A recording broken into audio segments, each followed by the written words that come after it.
ready to continue exploring behind the scenes of the legendary world of the Vikings. If you missed part 1, don't worry, I've left a link in the description.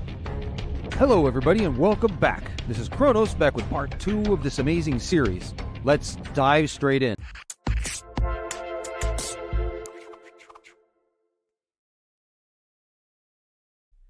Number 11. The Vikings didn't wear horned helmets. Whoa. Sorry to be the one to burst the bubble, but you've been fooled your whole life. In fact, most Vikings didn't even use helmets, as demonstrated by the fact that only 5 helmets from the Viking era have been found in all of Scandinavia. And the reason for this? Simple, really. Iron was a very valuable resource, and the Vikings preferred to use it for their weapons like axes, knives, and swords. Furthermore, during their raiding days, the Vikings rarely bothered with forming big armies that could actually use helmets effectively. The Vikings needed lightweight equipment, just an axe, knife, and maybe a shield on their back would do. Their mission was clear and simple. Quickly get off the ship, run, loot, and get the heck out of there with as much treasure as they could carry before anyone could stop them. Kind of like an up-tempo no-huddle looking for a quick score. Number 12. The Viking sorcerers would place a curse with a chant called Galder. Here's a little Viking magic. Beware of the sorcerer's chant. This wasn't your typical sing-along tune. It was a hypnotic chant sung in a high-pitched falsetto voice. Wait, wasn't the Vikings song supposed to be deep and meaningful? I guess not. Anyways, this Galder song was no joke. It was practiced by sorcerers and magicians and comes from an Old Norse word that refers to an enchantment, but literally translates to chant. According to Scandinavian historians from the Middle Ages, like for example the Icelander Snorri Sturluson, the Galder was used to bewitch people. Number 13. Ivan the Terrible, the first Tsar, was a descendant of the Vikings. The Vikings, who raided and worked for warlords along the banks of the Volga River in Russia, were known as Varangians. In the 9th century, a Varangian leader called Rurik traveled to the area as a mercenary to resolve some territorial disputes between the Slavic tribes. After he was cheated from the promised payment, he settled in Russia with his men and founded the city of Novgorod. This led to the birth of the long-lasting Rurik dynasty. His descendants later moved its capital to Kiev and created the Kievan Rus, which later became known as Muscovy. Ivan III, also known as Ivan the Great, became the first ruler of a united Russia from 1462 to 1505. Then came one of the most famous rulers, Ivan IV, aka Ivan the Terrible, who was notorious for his cruel and violent reign as he expanded Russia's territories. The Rurik dynasty ruled for a long time, until 1598, which ended with the death of its last ruler, Theodore I. Number 14. The Vikings beat Columbus by about 500 years. Now let's look at a truly epic story. The badass explorer Leif Erikson. Described in the saga of Eric the Red and also the saga of the Greenlanders, Leif was the son of Eric the Red, another great Viking explorer who founded the first Viking settlement in Greenland. But Leif also wanted to make a name for himself. So he set his sights on a land he had heard about from another explorer named Bjarni Pertilsson. Bjarni reported that while he was sailing back to Greenland, he got lost and the winds pushed them to the west. That's when they saw a flat, green, and wooded land. But he refused to set foot on land and waste any more time as the winds had once again become favorable towards the east. Leif was intrigued by this new land and decided to check it out for himself. They assumed that this was a new land to be discovered because it didn't have any glaciers or snow, and it was nice and warm. It's believed that they sighted the coasts of the Labrador Peninsula in Canada. Later that same year, they landed on the island of Newfoundland, where they established a small colony. Leif described this land as a paradise, full of green pastures, salmons, and vines, which he later named Vinland, meaning wineland in Old Norse. The Vikings knew how to make a place sound irresistible to attract more settlers. I guess the Vikings were no strangers to marketing after all.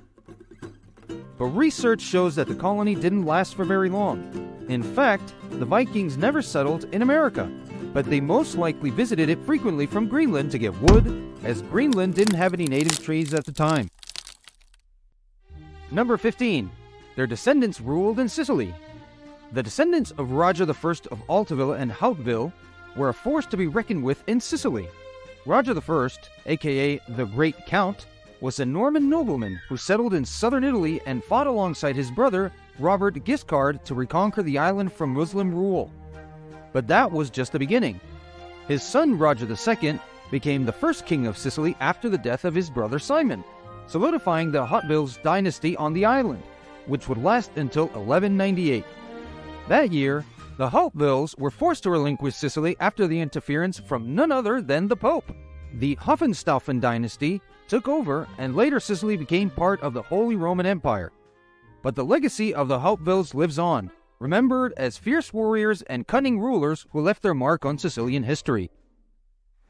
Number 16. They were big fans of competitive sports. The Vikings didn't just raid and pillage. Their enthusiasm and love for sport was probably not that different to us today. They loved to compete and find out who was the toughest and most skilled in various disciplines like hand-to-hand combat, sword fighting, spear throwing, running, and even obstacle course like jumping between the oars of a boat. They also enjoyed juggling with knives, swimming races, skiing, and their favorite sport of all, a violent version of hockey or football called Natliker. Nobody knows the exact rules, but it's mentioned in numerous Viking sagas, and it was said to be so brutal that if you died playing it, you'd go straight to Valhalla. What is known is that the game involved hitting a hard ball made of tar with a stick, and there was lots of physical contact, shouting, and even physical aggression was allowed. It's not clear whether the objective was to score points or to just knock out opponents.